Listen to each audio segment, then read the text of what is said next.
What's up, everybody? Welcome to the Unfiltered Truth. I am your host, Phil Robinson. With me, as always, my man, my brother, the almighty, the all-knowing Phil Jones. Hey, what it do, Raider Nation? How you guys doing tonight? We're gonna need a little bit more energy than that, tough guy. I've had to make That type of follow 45 Phil rebounds. Jones. I feel like taking a nap. Got my little snuggie here. I'm Go just ahead, talk saying, I me had to to make sleep. 45 rebounds, 10 laps. You Talk me know, to sleep. had to win this. It was a team effort. I'm channeling my Shaquille O'Neal voice. Wow. I managed to Anyway, make 2 free throws. All right, where you want to start? For start starters, with right? the signings. Kenny Young, the Raiders signed Kenny Young away from the Rams, and if you the play that Kenny Young is most known for is blitzing. Who was that? That was Gardner Gardner Minshew. Minshew and lighting his ass up and knocking his helmet off with a legal hit to the chest. Yeah. Went through the blitz clean, got him without. It was a beautiful thing. But the Raiders like him, expect to see him carve out his own role in a rotational bid, and we'll see. We'll see what's going on. It's rotate. Yeah, he can be a rotational guy. He can fit in a lot of packages that they're gonna have. He's also been well in coverage, and especially being your guy that needs to be a thumper or coming in on the blitz. He's literally gonna be up for it, so it wouldn't be a problem. And then you look at the Raiders just recently tonight. They went on the side. Keelan Cole from out of, I think he was with the Jets last year. Mm-hmm. And look, if you can put up decent numbers with the Jets, you're doing something right. And to take it a step further, we've talked to some people, and apparently this coaching staff is incredibly high on the capabilities of Keelan Cole. And while he's only a 4.59 receiver, he's burning. Being a burner is not his game, but this is an option routes type of offense that's going to run a lot of things, which are going to be predicated off the looks that the defense shows them. And so if you got a guy who can do that, who's capable of doing that, and is being trapped on a team with no quarterback and no real offensive game plan, this is an opportunity for him to showcase his abilities and get out there and make something happen. Because there's always that saying that sometimes the guy just needs a change of scenery. Well, here's the other thing. You look at it with who he is as a receiver. He's gotten better when he's with a decent quarterback. The guy can have success. Last year he only had one drop. Now, the year before, 6 drops against him. And then, his rookie year, he had 7. But the 2 years that he has a quarterback, he doesn't drop the damn ball. Just saying. Good hands, good routes. Just saying. And another thing about it you got to look at is this. The Raiders, with this new regime, this new front office, they're going to look at guys that he comes off as underrated. He comes off as he can get his hands dirty. He can do the job. And nobody's really talking about him. Those are the guys that New England always used to snatch up. I have no problem with that. If you know that this guy you're gonna be getting him for what, cheap, and he can actually do the job that you're paying, that some folks usually pay for what, millions. That's getting a multi-year contract. Hey, I'm satisfied with what I'm getting. Not only that, but when he comes in, he doesn't have to be the guy. He's gonna be so low on the totem pole. He's gonna be able to, like I was saying about Brian Edwards, he's gonna get a chance to work against possibly the worst corners that they have, corners and safeties and pass cover guys that they have on the roster. Yeah, it's kind of funny when you look at it. when New England would have like, okay, this is their starting lineup, but it'd be like the slot and your fourth string receiver having a solid game versus your number one. Now, granted, yeah, your ones are going to be your ones, especially with Devontae Adams, but you're going to be seeing this year that these guys, it's not just going to be focused on just one main target. To be honest, in my opinion, especially even when you look at it on paper, but also when you look at it at the experience that these players have, there's no fucking excuse for this offense not to be number one in the NFL and number one in scoring. You loaded up on talent in the best way possible. Mm-hmm.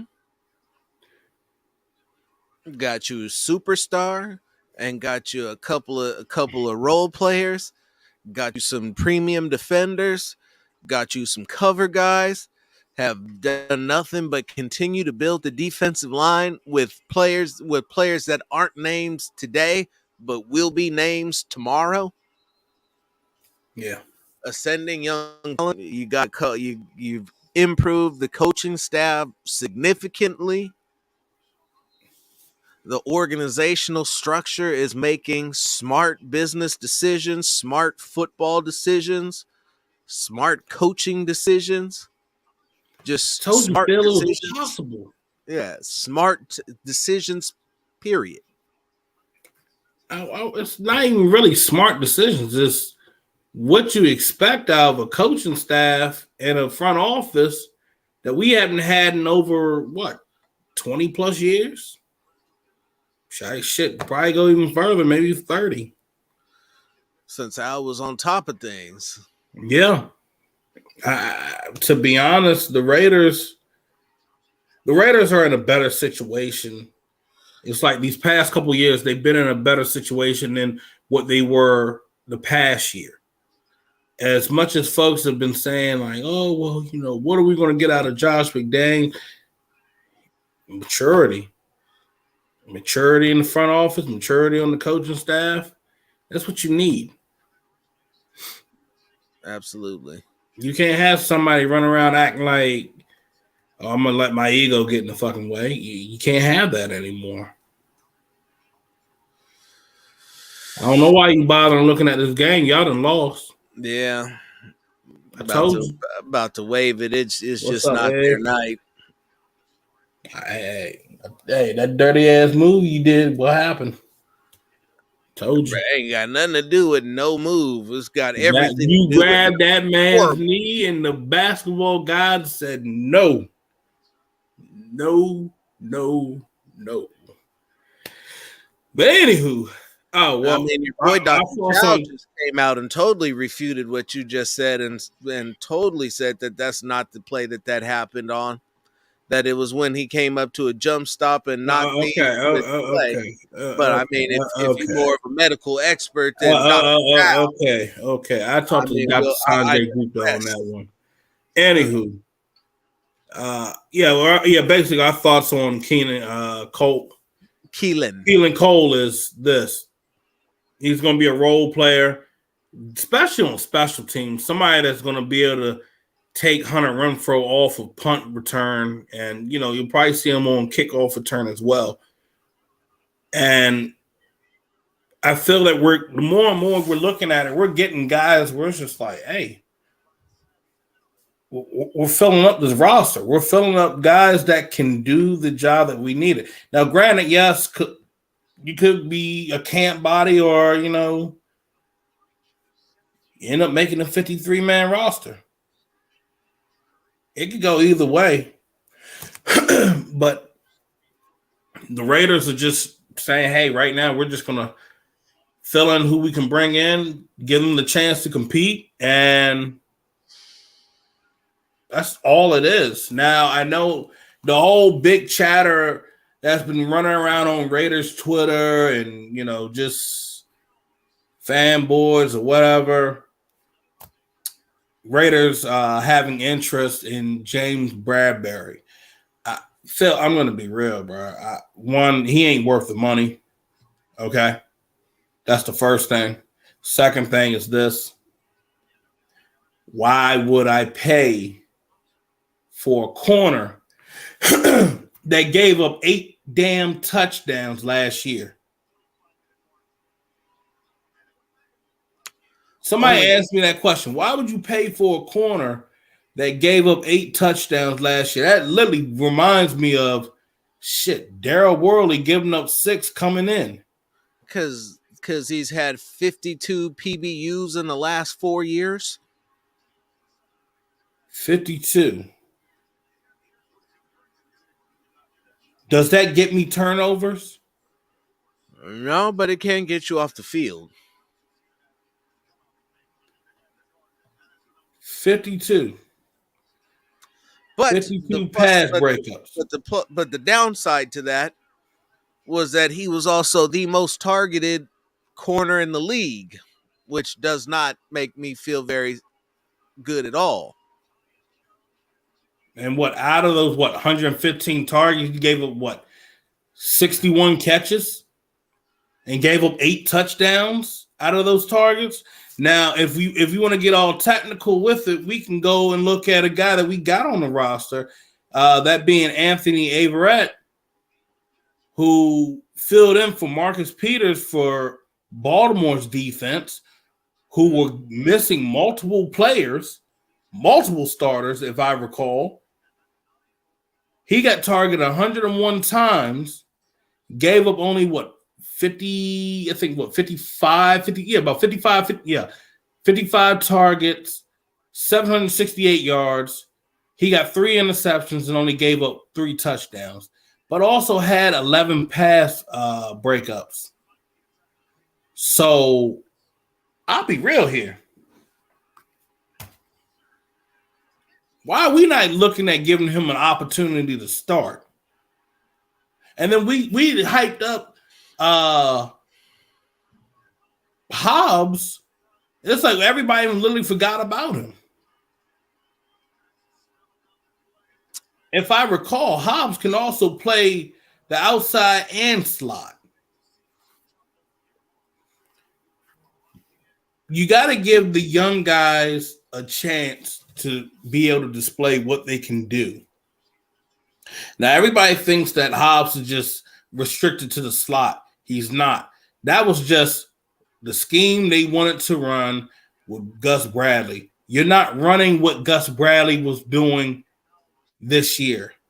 All right. You have a whole different coaching staff. They're going to run something else. We're going to be looking at running more man coverage, if I recall correct. Yes, sir. So still not a lot of overall blitzing, but more man coverage, zone combinations, and 100%, 150% more disguise in the defense. Teams are not going to be able to just look at them when they line up and expect that guys are going to stay right where they saw them. Chuck Clark, if he can stay healthy, but I don't think we're going to look to try to trade for him. I wouldn't try to waste any more of your picks. And next year, you're going to be getting you're going to be getting better talent next year. So I wouldn't waste not a damn pick going into the 2023 season. Right. Not one bit. I wouldn't try to even think of giving anything up. You got to give me something amazing. So, and like I said, I wouldn't even give up my 5th or 4th round pick right now. You did that already. Still managed to have a solid draft, but next year you want to have your 1st, your 2nd, your 3rd, and your 4th and 5th round picks. You want everything intact. You were really focusing on this game. It's making you depressed. Just turn the damn game off. No, I'm not even looking at the game. I'm pulling up Bradberry. I'm looking at Bradberry's numbers. You see them numbers. They look ugly. Well, the 61.7% completion percentage isn't bad, but the 11.9 yards per completion with the 8 touchdowns. It's definitely horrible, but the Yeah. 18 PBUs ain't See, bad.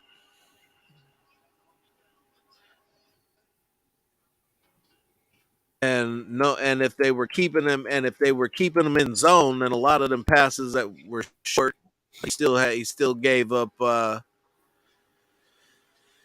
13 missed tackles. That's not good. exactly. That's not good at all. Now you see And he still gave up the most receiving yards on the team by a large margin. exactly. A large, almost double. Damn. Keep going. Keep it going. Oh, yeah, Mhm. they were just bombing on him. 550 air yards, 55 air yards on completions. It means my man was getting burnt deep. Do y'all feel this regime has put more of an emphasis on defense than Gruden staff? Absolutely. We already knew we had offense. We It's a needed to really competent defense. Yeah. we really need to solidify the defense going from the Sheesh. back end, but really the line. Everybody always thinks it's always your linebacker. I mean, yeah, you gotta have your linebacker, but I mean everybody always thinks about your linebackers, your safeties and corners, but really up front it's your D line, your D tackles. And see, that was the one thing I did really enjoy, that they went to address the defensive line, the interior part, right away. Something that the Raiders weren't really focusing in on last year, and they were having problems stopping the run. Now, if you really go and look, some of these guys put on weight, Phil, and they're looking to stop that run and also being able to balance it out and create pressure for a pass rush. It's more than Hey, just that. Yes, there's a lot of guys that put on weight, but the guys that they brought in were a mixture of technique and size and body types. You got a lot of 6'4", 330 pounders or 325 pounders or 325 plus pounders. You got Hankins at 340. You got Vernon Butler at 325, 330. Neil Farrell Jr. at 325, 330. But then you got Bilal Nichols coming in at 290. You got Matthew Butler coming in at 295. You got Kendall Vickers playing around 295. So you got zero techniques, you got one techniques, you got three techniques. You still have Cleveland Farrell on the roster to do something with him. I don't know what they're gonna do, but he can play special teams, I guess. But there's a defensive interior guy for every front. You can run a 4-3, you can run a 3-4, you can run a 3-3-5, you can run a 2-4 whatever, 2-4-5, all that other shit. You know what I'm saying? So what are we haven't had a run D worth of shit since like 2001. They shit, bucked that was up at right the back end when of the we season had when they Grady Jackson and who else? Shit, that's been a long time. yeah, it's been a while. But that's what happens when you don't believe in investing capital into your defensive front. When you think that you're going to continue to get a bunch of veteran guys at 34, at 32, 34, who maybe have a year or two of top play left. Oh, we're just all the way fucking up here. Yeah.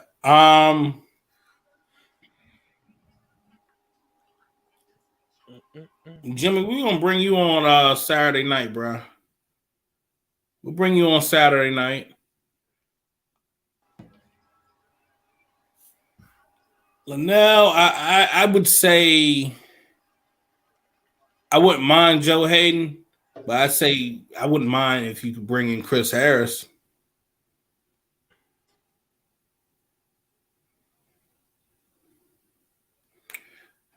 Be real, the Raiders are actually going to have the better defense than the Colts. And they got the better players. They do. But what was the one thing they couldn't fucking stop? The damn run. They got better at it at the end of the season, and Man, can you let Josh Jacobs run all over your ass like I'm your daddy? no, you talking about the Colts? Yeah. Yeah. I mean, he still didn't break 100. Yeah, he did. Yeah, he did that against the Colts. That was 130. Yeah. That was the ran over that ass. Yeah. He ran all over that ass. I think the Raiders are good with who they have with linebacker, who they have at D tackle. They don't need to bring anybody else, especially aging veterans like Anthony Barr, who's gotten slow. Yep. I didn't watch Anthony Barr closely, and he's gotten slow. He's not the same guy. And then we look at Quan Alexander. You don't know if he can stay healthy. So you're wasting money with bringing in certain guys that are not going to be able to stay healthy and consistent. That can he give me at least 14 to 15 to 16 games? No. I don't want to deal with guys like that. If you can play at least what? From an average to what? 13 to 17 games, we good. But if you only playing about what?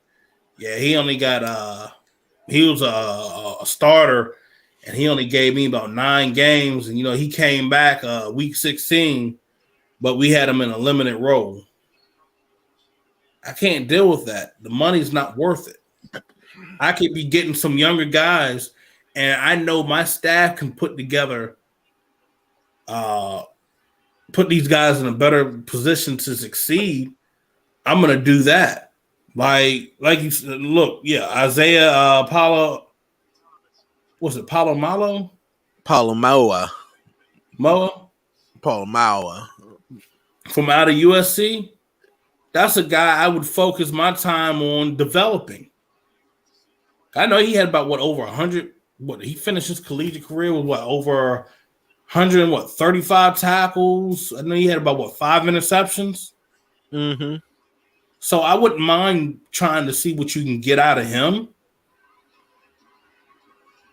So, I mean, that's where I'm at. I know these guys. I've seen what this staff has done around the league, able to develop talent.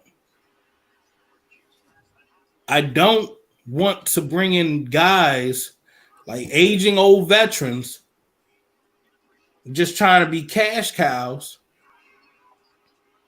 and we only getting what?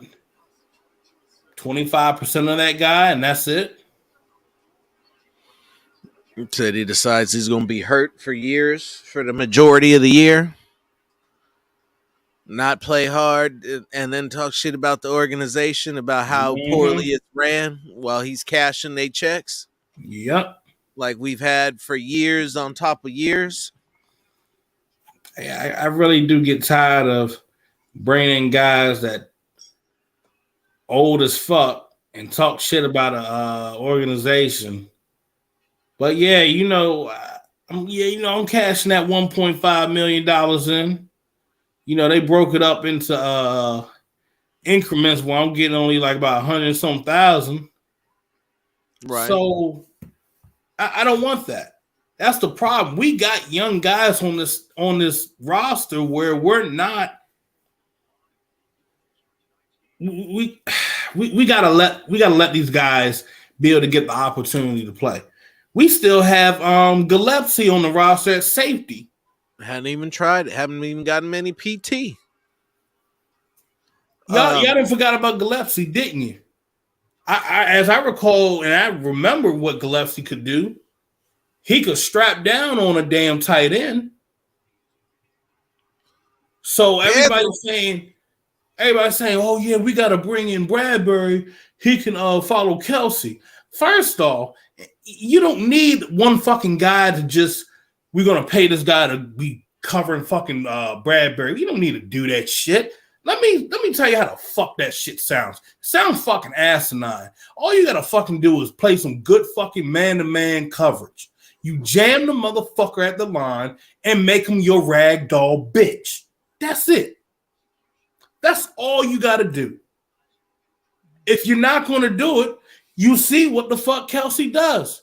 He get about 8 or 9 catches on you, probably about 98 yards, 120, and you stuck looking stupid as shit.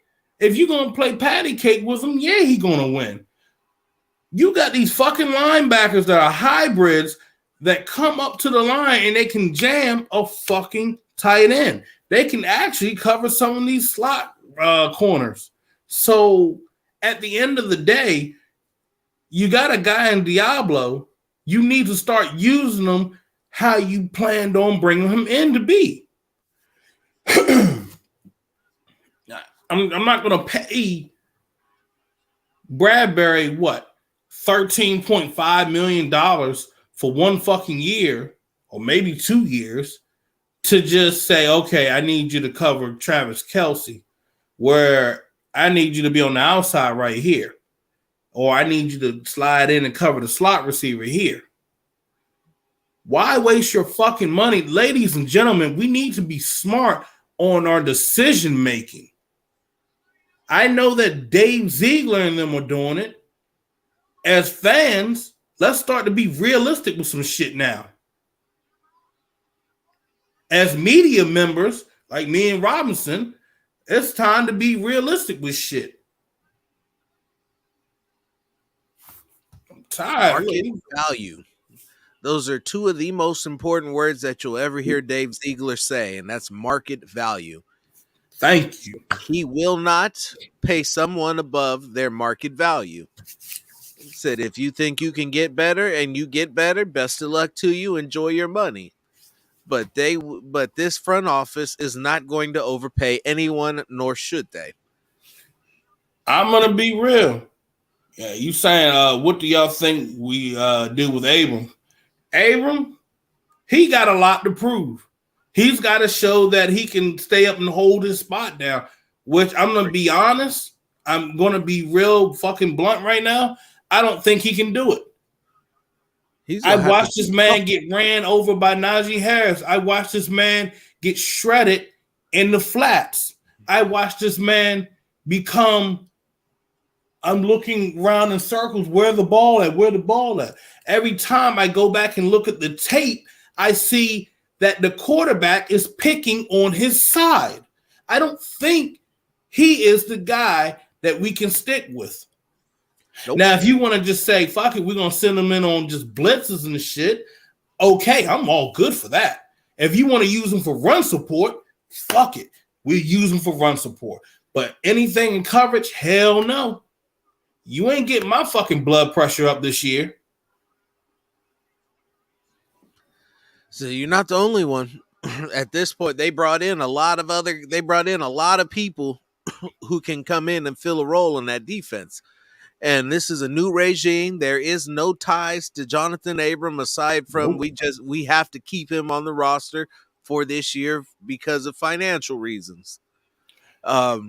He needs to change his number. You got that right. Damn right. Got that right.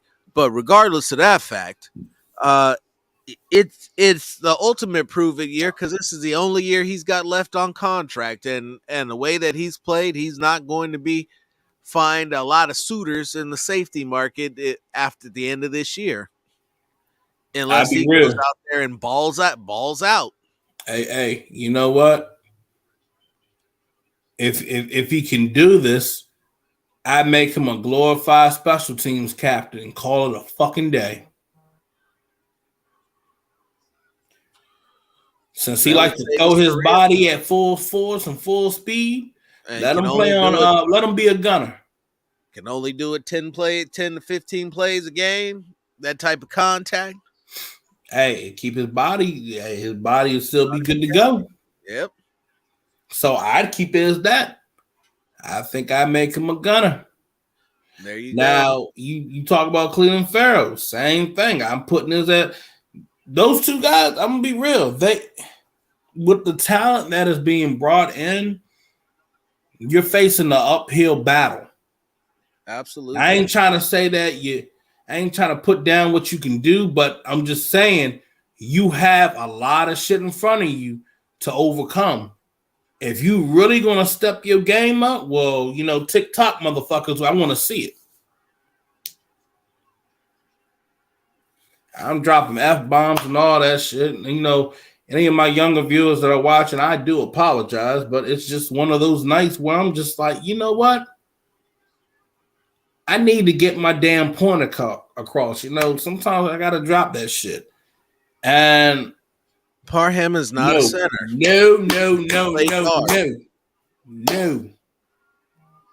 He is not a center.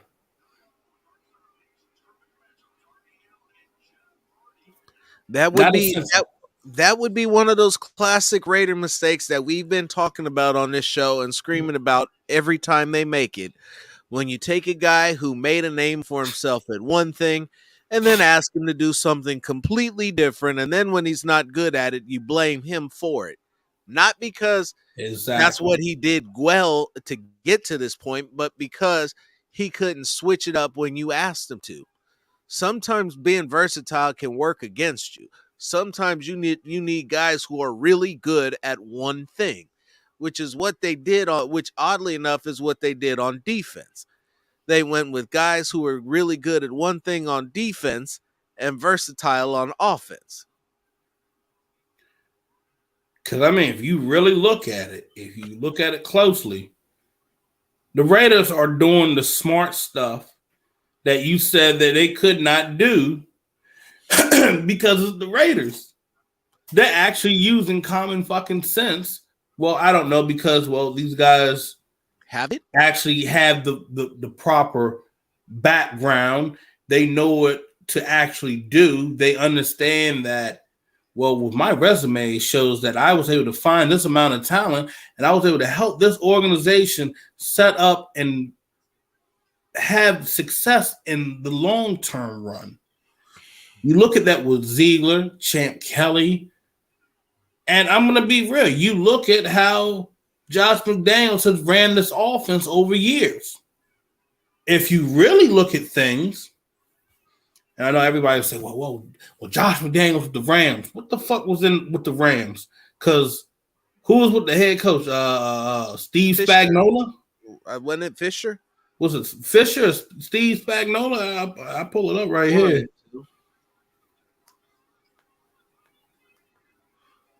I think it was Spagnuolo. Spagnuolo? Might have been. Actually, it was, yeah. Yeah, it was Spagnuolo, yep.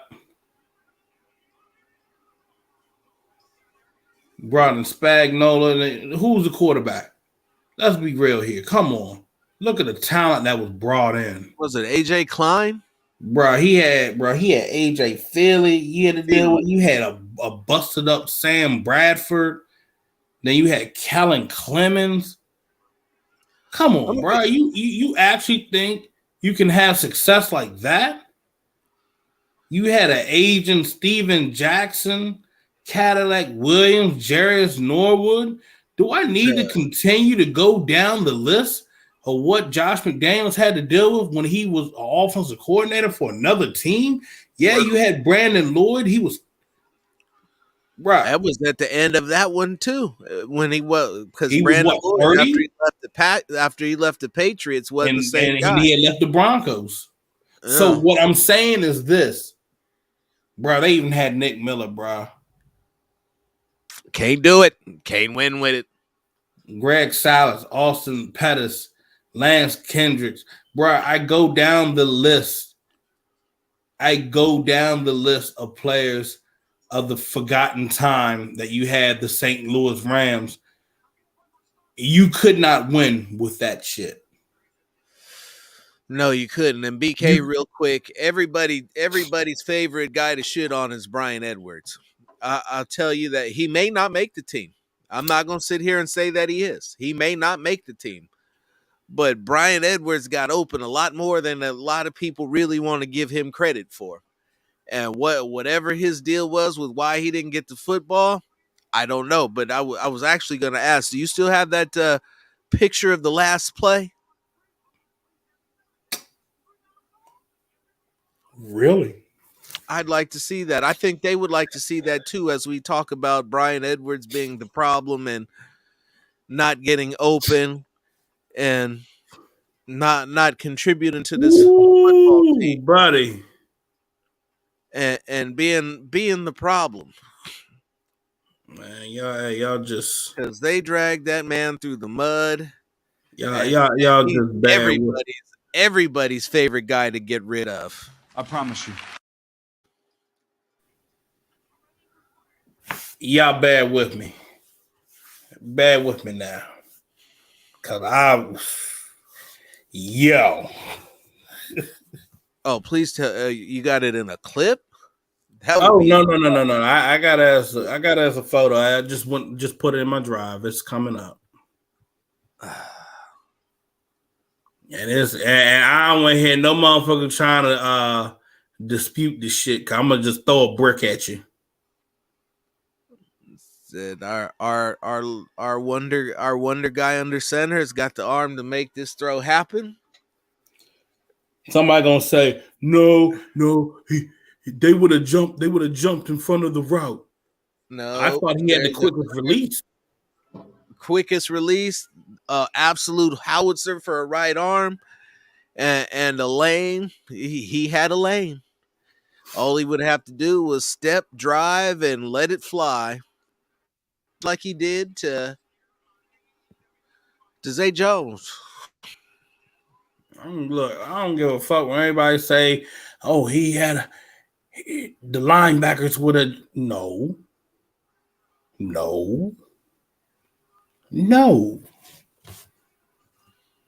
because you don't even know. Mm-mm. But if we're going off of the past things we've seen out of this quarterback, where he's been able to thread it in between defenders, then shut the fuck up. That's all I gotta say.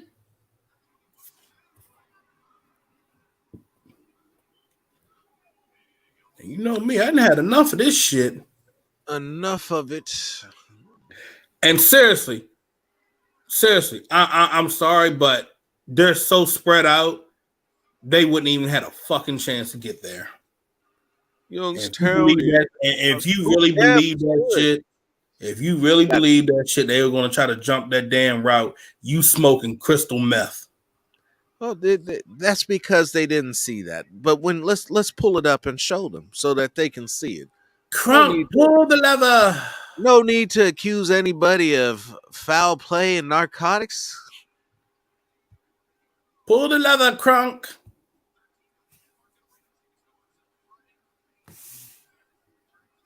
All right, let's see. It should come out right about now. Now, let's look at that. Now, the hashes are how far apart? Ooh. This is 3rd and goal, ladies and gents. Hashes are how far apart? It's about what? 1, 2, 3, 4, 5. Maybe 10 yards. Yeah. That's about in the NFL. That's about as open as the throw window is going to get. And the scary. Well, is this after the throw? No, he's still holding this the ball. Before this is like he's already got the ball in his hand. So on this play, he's already looking and he second guesses himself. Set up, not looking. Set up. Let me tell you something. All you got to do is throw it, man. So y'all really about to make me pull this fucking video up. I hate y'all. We need to score to get back in the game. This man is open. Beat his coverage. 10-yard window. Right. Well, I'm over here using my thing. Maybe you can see it. Maybe you can't. I don't know. That's your screen, so you probably can't see it. Daddy. How you doing, brother? What's going on, Dirty? I'm just gonna be real here, bro. Like, if you really see it, if he's going to run right across here off a slant, balls should be delivered right now. Right now.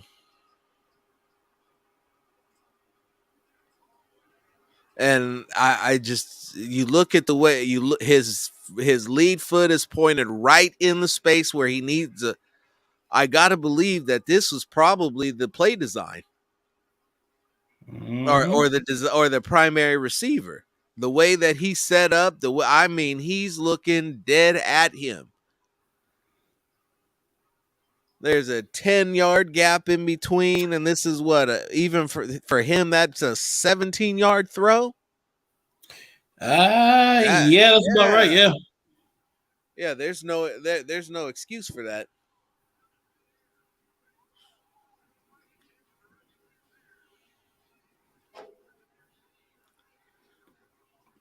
No excuse for that.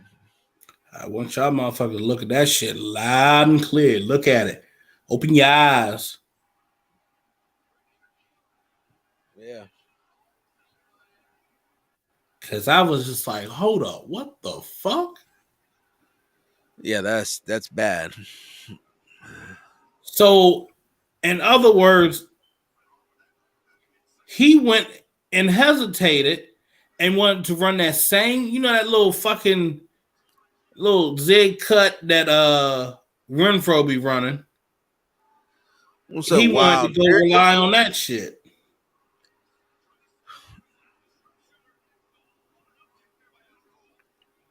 Yeah, that take it down. I've seen enough. Make it stop. I don't give a fuck. This shit's staying up. Everybody looking at this.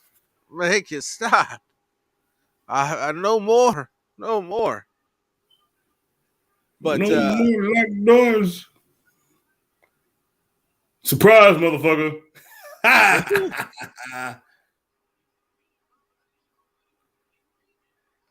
Reminds me a lot of Amari Cooper when he stopped getting the rock too when he was open. I'm gonna be real. It needs to stay up. People need to see it.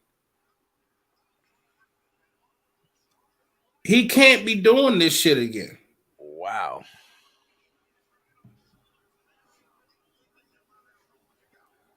I'm keeping that shit up, bro. Because the fact of the matter is, you had no business. No business. The fact of the matter is, if that's Hunter or Devontae Adams or Darren Waller, that throw gets made. Yeah. That's the reality. If that's Devontae Adams, Hunter Renfrow, or Darren Waller, that throw gets made. And they score. But I'm not going to sit here and nitpick this. Phil's going to leave this up because that's what Phil is on tonight. But with the receiving core that we have, let's see. Hold on. I'm gonna see. I wanted to see. That's why I'm gonna pull up the whole video. I'm just gonna. They were at the 7, so that's not a curl route. That's not a slant either. That looks like that's a square in. Especially with the way he's running down the line, the end zone, the end line. Like, the more, we said the same shit. It didn't matter before. The problem is when old habits die young. Yeah. And I'm sorry, it's just I continue to see old habits. This is why I show this shit. It sucks, but hey, you can go on and cry about it. I'm just saying.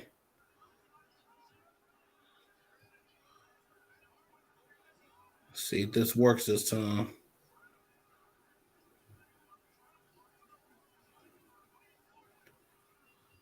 Now this is wild.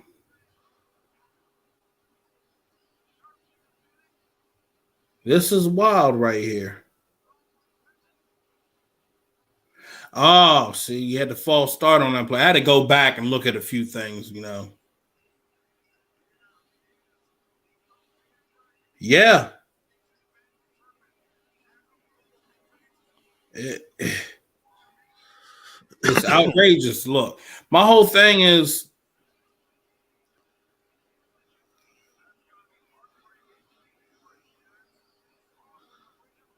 it's there.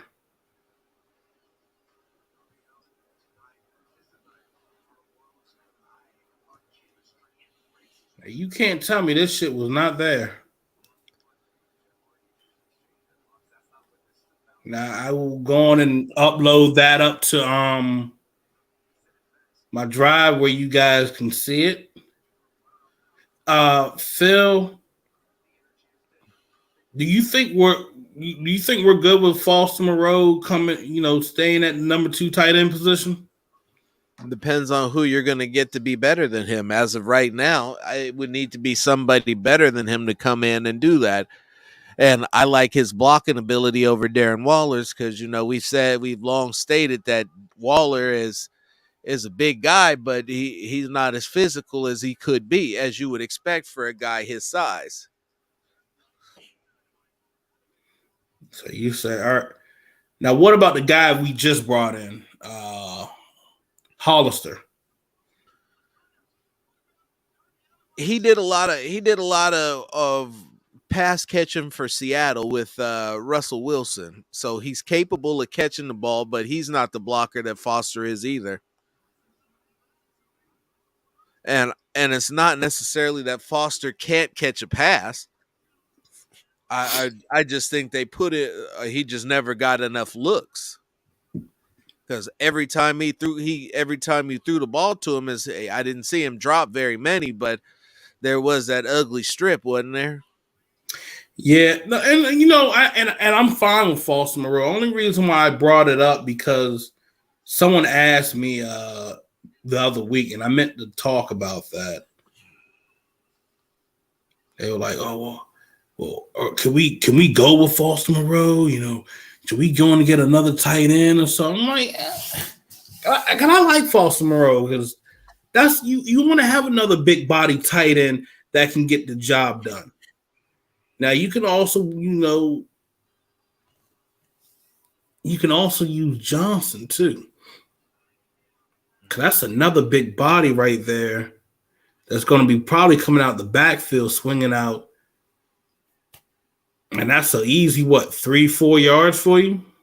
Mm-hmm. So as you're talking about that, I got a question for you that it had come up. So all of this talk about number one receivers and positions, number one receiver's position has got to be as the X. Like, do you see Devontae Adams playing as the Z, excuse me, especially with all of these large receivers that they have on the roster, larger receivers? You got 6'4" Mac Hollins, you got 6'3" Brian Edwards, you got what was it? The Keelan Cole is 6'1", so he would be another Z. Going strictly off of size, but you got bigger guys that you can have on a line of scrimmage as your X. And I know everybody's going to run the routes for every position. That's just at this stage in the game, all receivers know every route combination from every position. So that's really neither here nor there. But for those who've been looking for a third wide receiver who's going to play the Z, I was like, well, size wise, that would be Adams, but he'll move around. He's typically the X, but with the bigger receivers, it would make sense to have him play as the Z and be off the line. I don't see a problem with it. Yeah, especially if you're still going to have Hunter in the slot. And then you can move them both in motion, and that'll cause absolute havoc on the defense.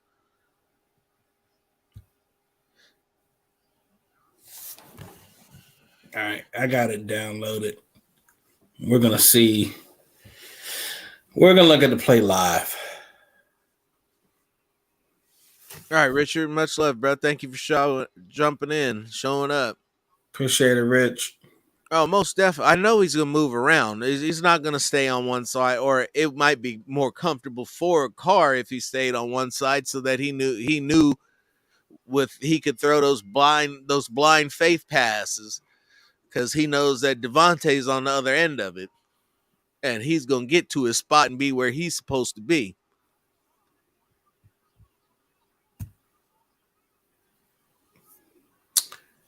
All right, let's see. I'm gonna pull it up right now. Because you're gonna see a lot more passes going that way. If I recall correct. To which way? To the left. You should. Especially if Devontae's going to be the X.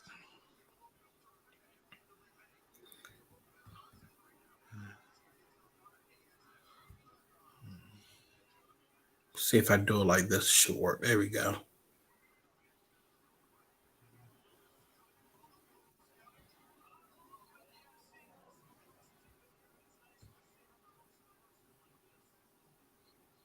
Can you see it, Phil? It's not playing, but I do see it. All right.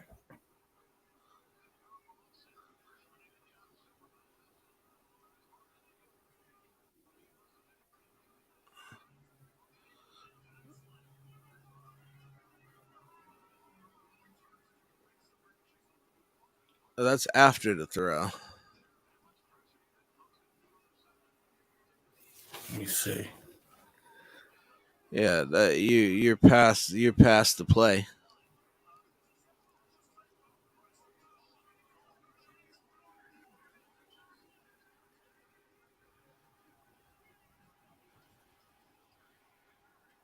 Can you see it now? It's still the same spot. Let me see. Hold up. What was my reaction? If you go into the channel, I made a reaction video. I'm sure you'll be pleasantly surprised by the reaction that you find.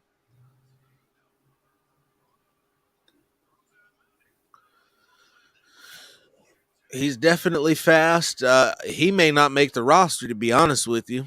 If he does, it's going to be as a special teamer.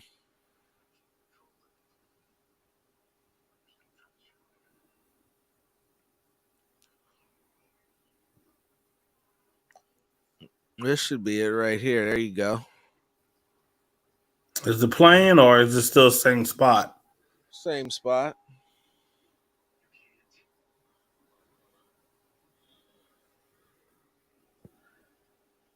Nah, I believe that was the shoe, the tip of the shoestring. I honestly think, if I remember it correctly, somebody's fingertip grazed his cleat. And it was so ridiculously close that it was just like, bro, there's just no way. So Hold on, while I'm you gonna sitting try there playing this. with that, well, you keep doing that. Yeah. But this is what went down at the end of the season, and shit happens. But we need better execution when you're looking at trying to become a championship team.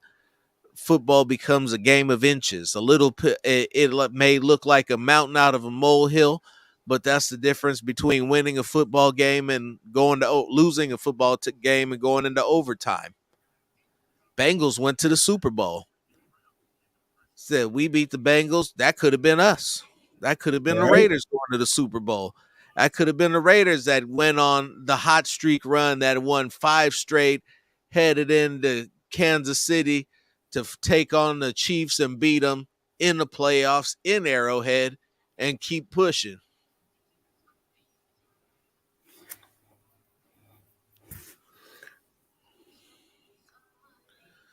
Everybody should earn it, not just Edwards. I'm not into handing out positions.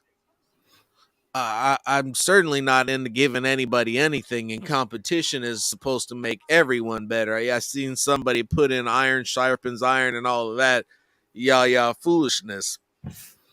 But by that same token, the receivers can only work against the DBs that they have in practice, and the DBs that they had in practice were giving them a space cushion that they weren't seeing from anybody else. All right, here we go. Try it again. I think I got it. Yeah, I vaguely remember that as well. So it's not like they didn't have all of their opportunities and it was all on Carr because it wasn't. Nah, it ain't all on them.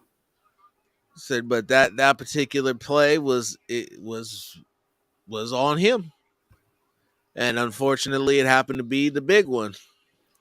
All right, let's see.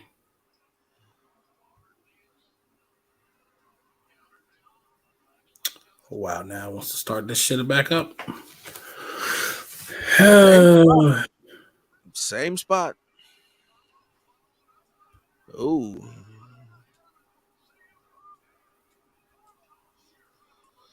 Yeah, it wants to do the same shit again with me. That's what's all up, good. Carlos?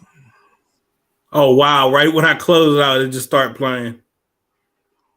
That's usually how it goes. Yeah. Oh, you know what I could do? I wasn't even thinking. What's that? What do I normally do when I upload this stuff?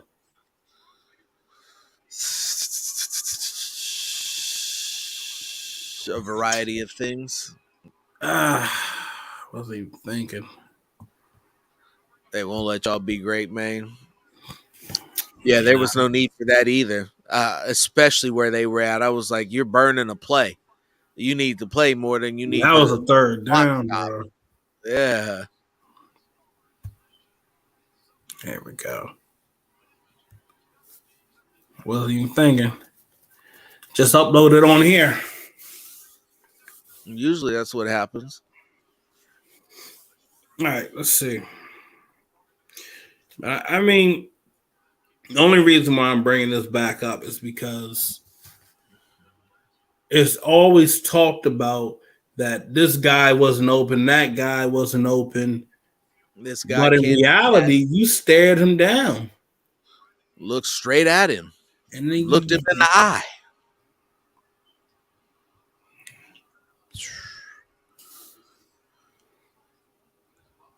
that's the play that's going back over there to Renfro. But really, There he is. wide open. Wide open underneath. Run that back one more time. So let's see what this route is and where does he go with that?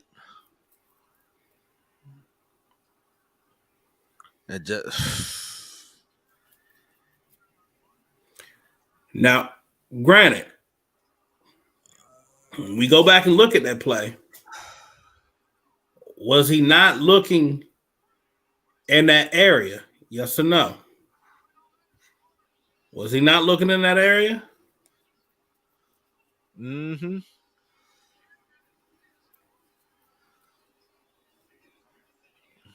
He was looking directly in that area. Now, At him right in that space and decided that wasn't good enough. but in reality, well, you see it quick. He goes back and tries to get a corner where he should have just trusted the inside. And you know the funny thing about that, wasn't it the inside that was getting attacked during the Super Bowl? Mm-hmm. I rest my case. That's a question that you'd have to ask him, but we're a hater for bringing that up. Yeah. I'd have to go back and see. Honestly, to be They want to know who the DB was? yeah. They Wow. got barbecued. It was barbecue chicken on the play. We can go back to it. 27. Because you know I can just pull up the here, I do it right. I'll do this real quick for y'all. I can go back to that play and see who was exactly on him. Boy, am I going to get a laugh here.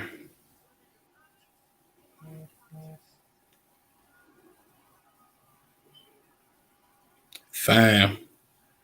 Yo.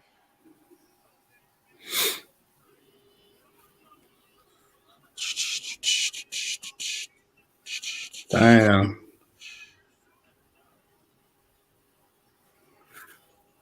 Oh my God. Who was it?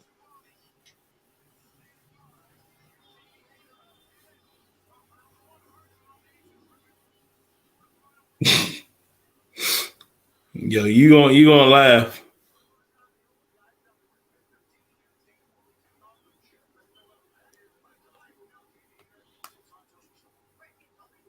You gonna laugh. Who was it? Seabass was good. Seabass Gonzo.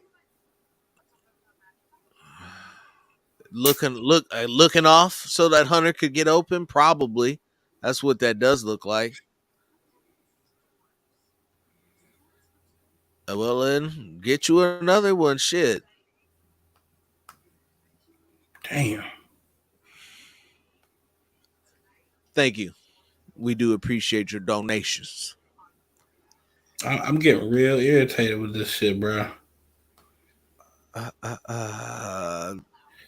uh, Here he is. said Yeah, earlier, yeah, no. yeah. Needs Ooh. to stay guard. You said 27, right? Yes. And you're absolutely correct.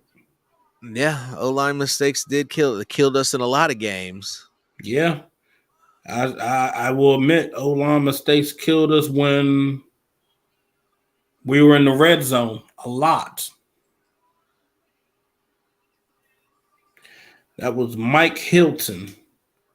Oh, bro, he was a smaller corner. Ain't Brian Edwards about what, 6'2", 3. 6'3"? Yep.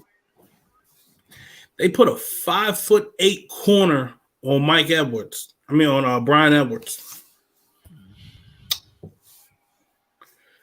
Right there. Excuse me. Right there. Right there. He was behind him. Had him beat too. Yeah. I take it another step further. You know I'm cruel.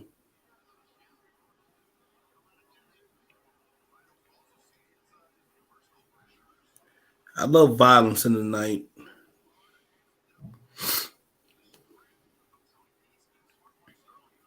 So it was Mike Hilton. Shit.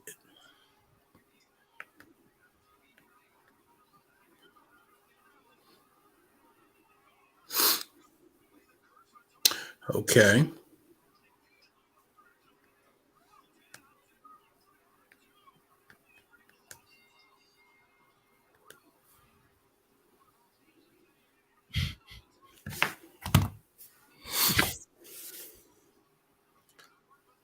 This is hilarious.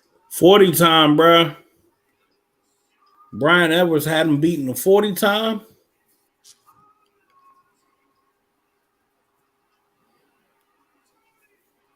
I ran a 4.5 and you ran a 4.55. Had you beat like that. Mike Hilton, I'm looking at it right here. He was already struggling inside. You Got his should have feet caught in picked on this. sandpaper. Bruh, you know what? There's so much I can take, bruh. I know, yes, it's in the past, but the problem is we've said that before, and we tend to see what you did in the past, you drag it right back into the future. So, really, I think McDaniels is going to make sure he designs shit where Carr can just let it rip. It shouldn't be any excuse. You're going to be able to run the ball good. You got a whole bunch of fucking O linemen. You got a whole bunch of running backs. So I don't see how. I don't see how shit goes wrong.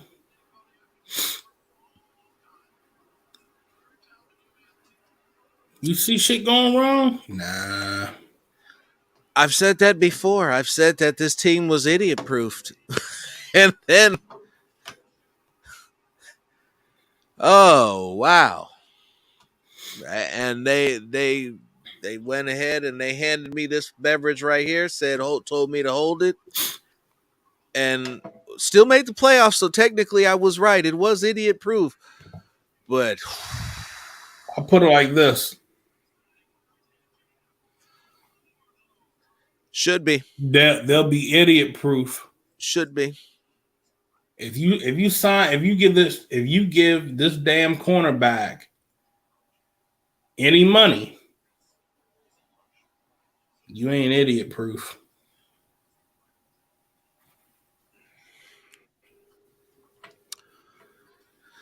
And you know I'm right. I don't think that he has to be a star at this. So whether you give him money or not is inconsequential. It's a question of how much playing time does he get. Because if you play him in certain situations and only play him in zone situations, then you're playing to his strengths. If you're looking at him to play man to man with no help over the top, you're going to get burned. And that's just silly. And you have guys who are capable of playing man to man against speed receivers. That's where Anthony Averett comes in. For all of the we need speed on defense, all of the who's going to run with Tyreek Hill, that's Anthony Averett.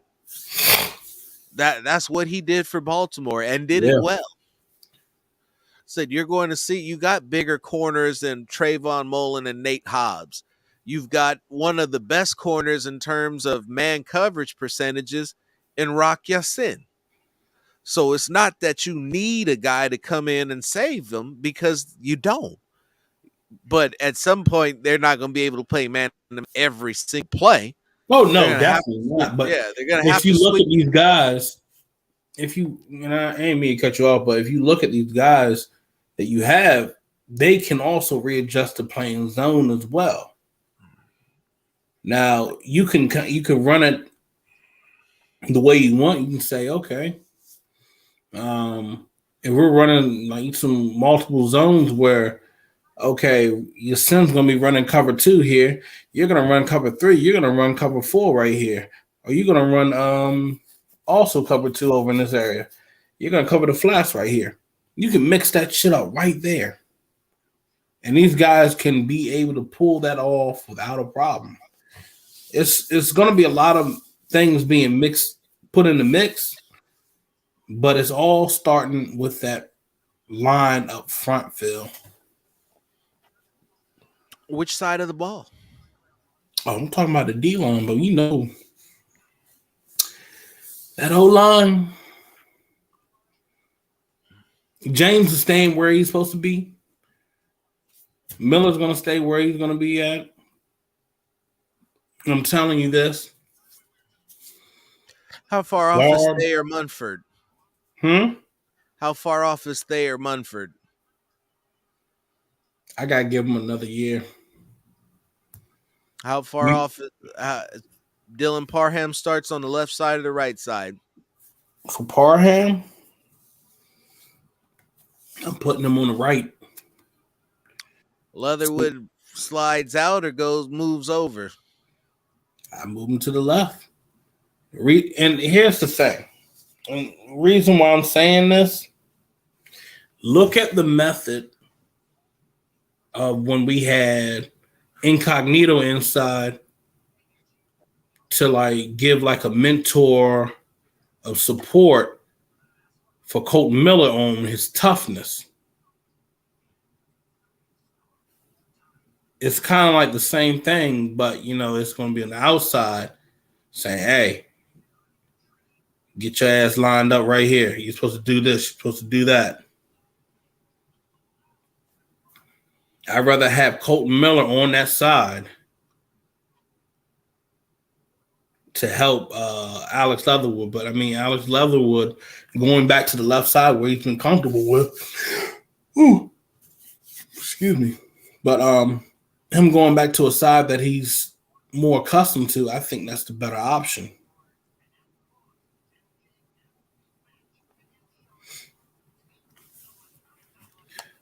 And a guy like Parham, what's the thing that we were missing on the right side? Aggression, correct? Yes. A So, discipline. well, discipline, aggression. Parham has that. Yes, he does. If there's one thing that he truly excels at, it is discipline. So that's hence why I say you want to have that on that right side. Right.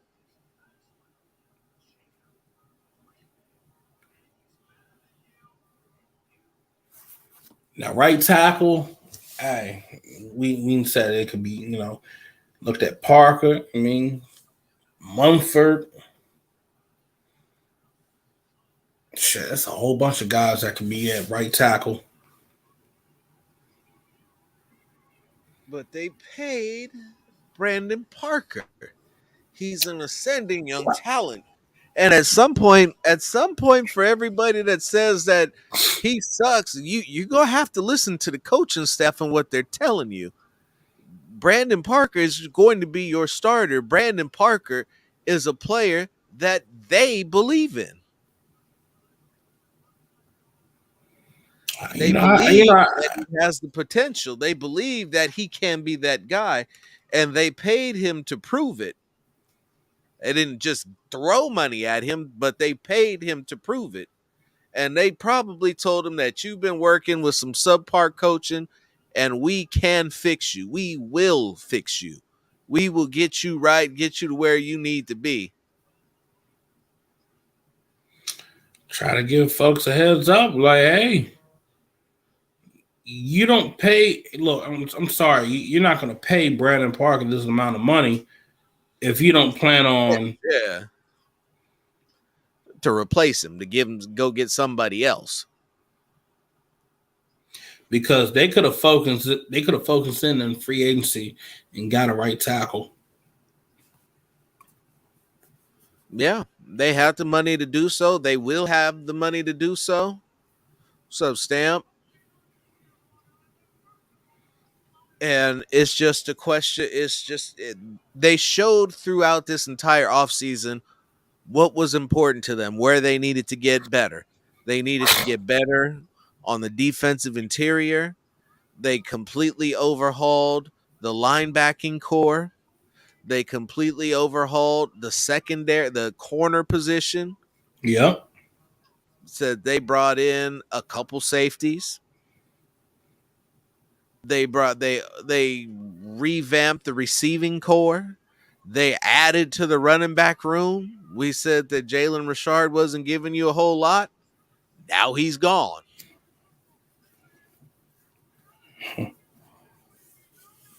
I was told I was crazy for saying we need to let go of Jalen Richard.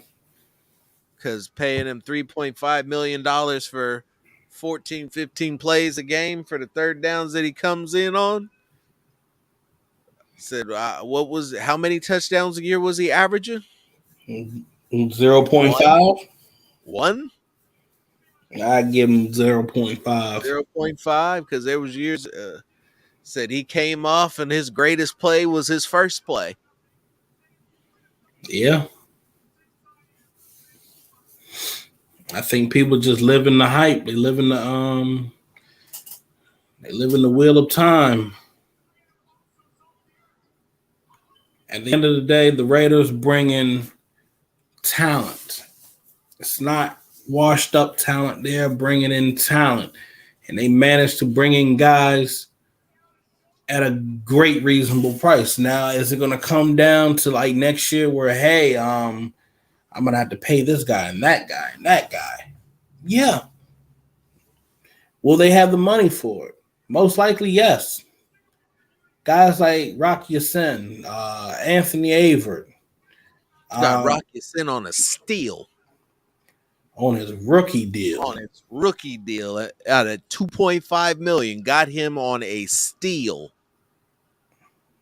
offloaded Yannick Ngakwe's salary to pick up the best man corner for $2.5 million. Sorry, that's a good That's a fucking. steal. Good old fashioned fleecing.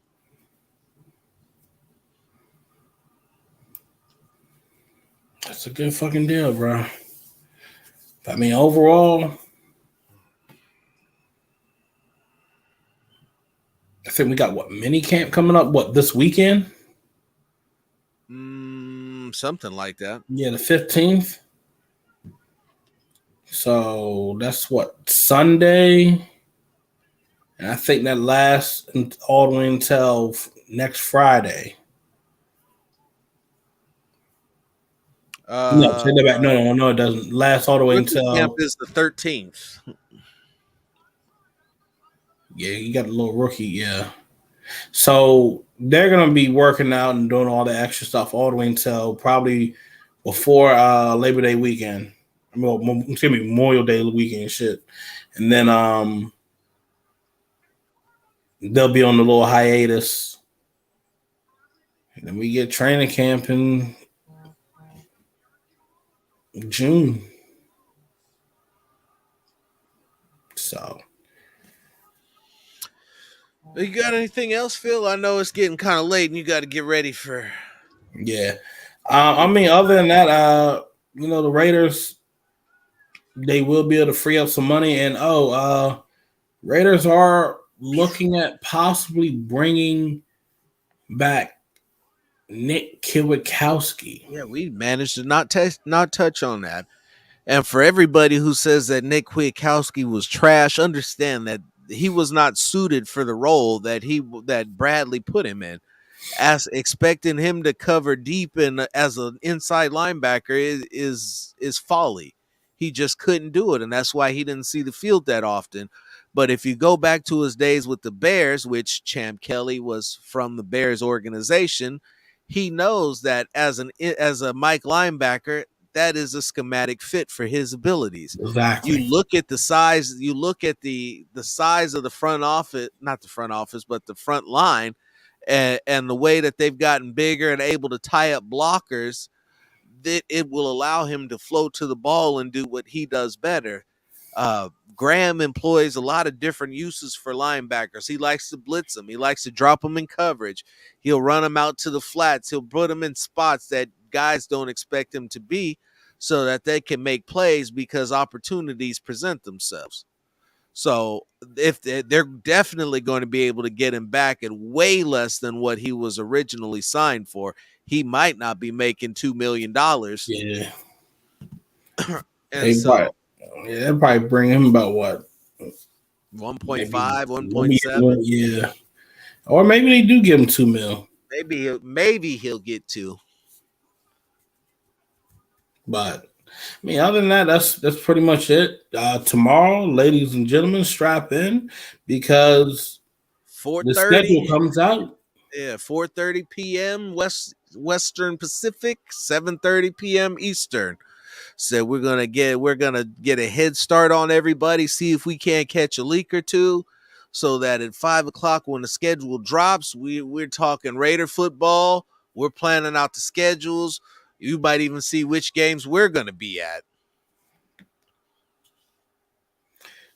Definitely. I'll be keeping my ears open up tomorrow morning. Keep my eyes peeled. Should be hearing something right away. But I am hearing chatter of Raiders versus Patriots Monday Night Football. 12-5. I can get with that. I could see that. That should be.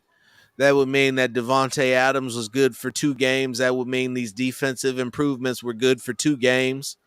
Josh McDaniels should be able to coach you those 2 games that you had no business losing to the Giants and Bears.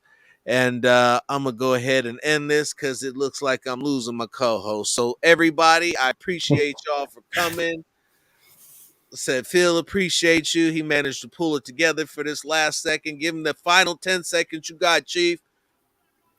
Hey, y'all know the drill. Go on, subscribe. Go on and give us some likes. Go on and give your support to the unfiltered truth. But as always, I'm Jones. That's Robinson. And this is the unfiltered truth. Good My night. ass is tired.